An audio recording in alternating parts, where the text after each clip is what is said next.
अरुण जी, मैं आपको याद दिला दूं, 77 में जो चुनाव का नतीजा आ रहा था, मैं भी हजरतगंज में सूचना केंद्र के बाहर खड़ा था। कोई ये उम्मीद नहीं कर रहा था कि इंदिरा गांधी जा रही है, और बहुत बड़ी संख्या थी जो मान रही थी कि कांग्रेस को हराया नहीं जा सकता है। इंदिरा गांधी के हारने की खबर रात को 2 बजे के बाद आई है। जो रेडियो पे खबर आई है, उस समय आप देखते हजरतगंज का नजारा क्या था। नवासी का देखिए आप, इसलिए थोड़ा सा वो है क्योंकि तब सांप्रदायिकता का जहर शायद इतना नहीं था। दूसरे मीडिया की भूमिका, नवासी में मीडिया की भूमिका थी, वीपी सिंह का आंदोलन था, हम लोग यात्रा कर रहे थे, तो थोड़ा फर्क है। लेकिन हमें लगता है कि श्रवण जी इस पर ज्यादा बेहतर तरीके से प्रकाश डाल सकते हैं जी। मैं दो चीजें, बाकी कह दिया है सब लोगों ने, मैं केवल दो चीजें कहना चाहता हूं। देखिए, इस समय जो हो रहा है वो ये हो रहा है, जो जनता को लेकर कहा जा रहा है उसको लेकर मैं थोड़ा सा बताना चाहता हूं। इतना लंबे अरसे से ये चल रहा है, सरकार ही सरकार को बचा रही है। जिस जनता के भरोसे और जिस हिंदू राष्ट्र की बुनियाद के भरोसे ये पूरा सत्ता प्रतिष्ठान खड़ा हुआ है, वो हिंदू मतदाता या हिंदू समर्थक इस सरकार के बचाव में नहीं खड़े हैं, और न ही ये लोग राहुल गांधी का विरोध कर रहे हैं। विपक्ष लगातार हमले कर रहा है और बहादुरी के साथ हमले कर रहा है, और सरकार परेशान है कि जनता चुप है, यानी कि जनता भी विपक्ष के साथ मिली हुई है। ये जो संकेत है, ये हम लोगों को थोड़ा सा, मैं अब मूल बहस पे आता हूं, जो आपका विषय है कि अडानी का मुद्दा जो है वो उसका। देखिए, ये राहुल गांधी ने जो प्रेस कॉन्फ्रेंस थी, उनकी प्रेस कॉन्फ्रेंस तो खैर क्या थी, वो बहुत ही संक्षिप्त उनका एक्सपोजर था, और वो काफी मीनिंगफुल है।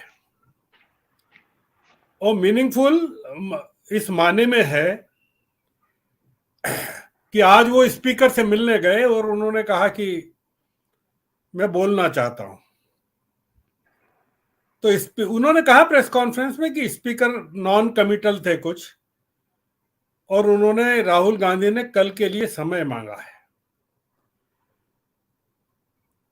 अब देखिए, इसमें जो राहुल गांधी ने इस सरकार को जो उलझाया है, वो बड़ा महत्वपूर्ण मुद्दा है। राहुल गांधी ने कहा है कि मेरे ऊपर 4 मंत्रियों ने हमला किया संसद में। मैं मेंबर ऑफ पार्लियामेंट हूं और मुझे जवाब देना है, संसद में ही जवाब देना चाहिए मेरे ऊपर लगे आरोपों का। और अगर मुझे समय नहीं दिया जाता है बोलने के लिए, तो उससे सिद्ध हो जाएगा कि इस देश में डेमोक्रेसी नहीं है। उन्होंने देश में प्रजातंत्र को के टेस्ट केस के रूप में सरकार पर डाल दिया है कि अगर आप मुझे बोलने का मौका नहीं देते हैं और मेरे ऊपर संसद में लगे आरोपों को संसद में जवाब देने का मौका नहीं देते हैं, तो अपने आप सिद्ध हो जाएगा कि इस देश में डेमोक्रेसी है कि नहीं है। भारतीय जनता पार्टी के जो पूरा ऑर्केस्ट्रा चल रहा है, वो ये चल रहा है कि आपने डेमोक्रेसी को लेकर लंदन में जो कहा, उसके लिए आपको माफी मांगनी चाहिए। दूसरी चीज राहुल गांधी ने ये कही कि मेरे 18 रिमार्क्स, मेरी जो 18 बातें थी, वो एक्सपंज कर दिए गए, विलोपित कर दिए गए। जो पिछले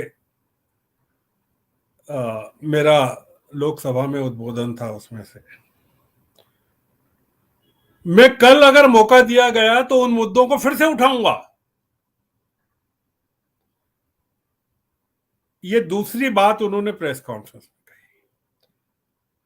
और मुद्दे ये हैं कि सरकार बताए कि आपका अडानी से संबंध क्या है,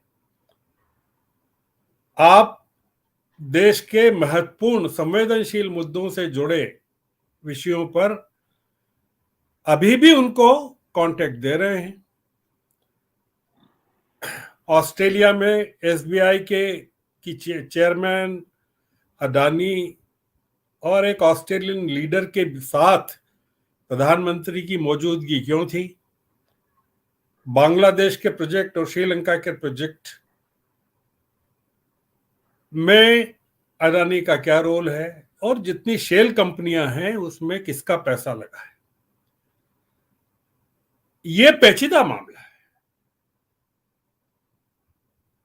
अगर स्पीकर उनको अवसर देते हैं तो राहुल गांधी वही चीजें उठाने वाले हैं पार्लियामेंट में, और वो तमाम हो हल्ला होने वाला है। उनको बोलने नहीं दिया जाए। देखिए, ये मुद्दा सरकार, जो राहुल गांधी ने भी आज कहा कि ये पूरे मामले को डिस्ट्रैक्ट करना चाहती है। जो अदानी का मामला है उससे ध्यान हटाने के लिए उन पर आक्रमण किया जा रहा है उनके भाषण को लेकर। तो ये जो लड़ाई है, आपका जो विषय है, ये अदानी का मामला दबेगा नहीं,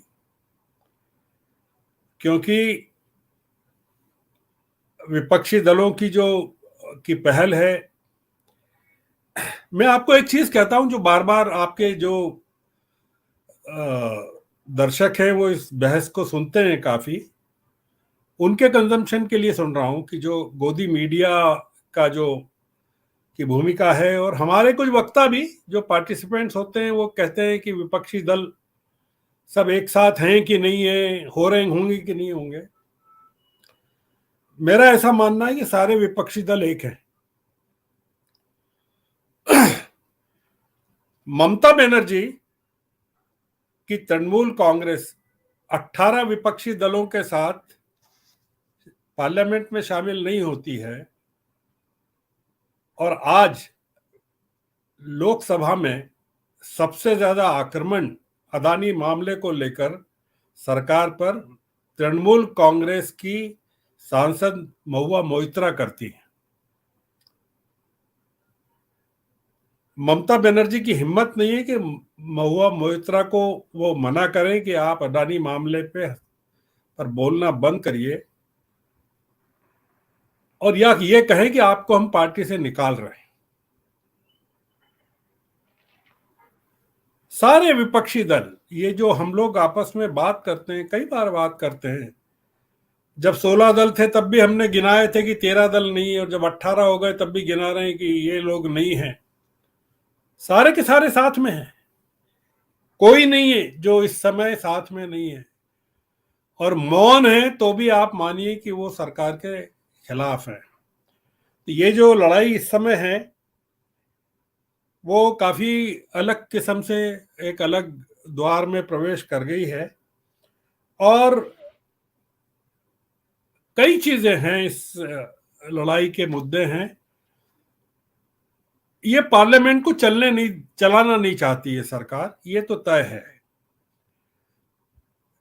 वो इस वक्त काट रही है, और पार्लियामेंट को चलाने का मतलब है कि विपक्ष के मुद्दों पर जवाब देना और विपक्ष को ज्यादा से ज्यादा एकजुट होने का मौका देना। आप बताइए कि 200 लोग थे जो जाना चाहते थे ईडी के ऑफिस में, और खड़गे जी ने कहा कि 2000 पुलिस वाले हमको रोकने के लिए लगे हुए थे। सरकार विपक्ष का मुकाबला अपने कार्यकर्ताओं की ताकत से और पॉलिटिकली नहीं करना चाहती है। सरकार विपक्ष का मुकाबला पुलिस और सशस्त्र बलों से करना चाहती है। तो ये जो पूरा राहुल गांधी का जो आज का बहुत संक्षिप्त प्रेस, और उन्होंने ये भी कहा प्रेस कॉन्फ्रेंस में कि अगर मुझे कल बोलने नहीं दिया गया तो मैं जो बोलना चाहता था वो यहां आके आपके साथ बात करूंगा और उसमें बोलूंगा। तो हमको प्रतीक्षा करना चाहिए कल तक के लिए कि कल क्या होता है, पार्लियामेंट में बोलने देते हैं कि नहीं बोलने देते हैं। बोलने देते हैं तो राहुल गांधी क्या बोलते हैं और सत्तारूढ़ दल का क्या रिएक्शन होता है, और अगर नहीं बोलने देते हैं तो बाहर आके वो अब केवल भारत जोड़ो यात्रा नहीं होगी, ये भारत जोड़ो और विपक्ष जोड़ो यात्रा दोनों होगी। तो ये जो एक नए किस्म का सरकार उलझ गई है। अमरीश जी, आप ये देखिए कि किस तरह से बचाव में लोग खड़े हैं और बचाव कर रहे हैं। ये लड़ाई लंबी चलेगी। सरकार ने इसको बना दिया है, लंदन में आपने कहा उसके लिए माफी मांगी है, विपक्ष अड़ा हुआ है अडानी के मामले पर, जांच एजेंसियों के मामले पर। और आपने देखा कि केसीआर की पार्टी भी जुड़ गई है और आम आदमी पार्टी भी जुड़ गई है। तो इसलिए, और अखिलेश वो तो थे ही, राम गोपाल जी तो थे ही, समाजवादी पार्टी भी है। तो इसलिए अब कौन बचा है इस देश में?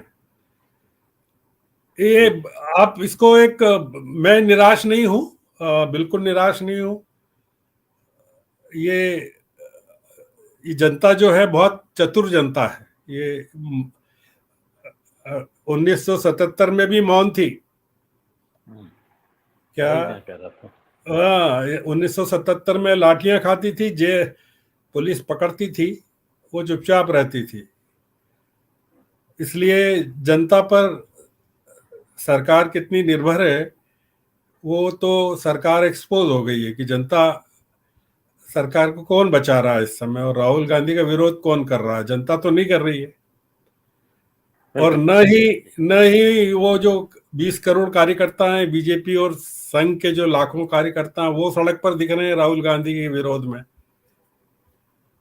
तो कौन कर रहा है राहुल गांधी का विरोध?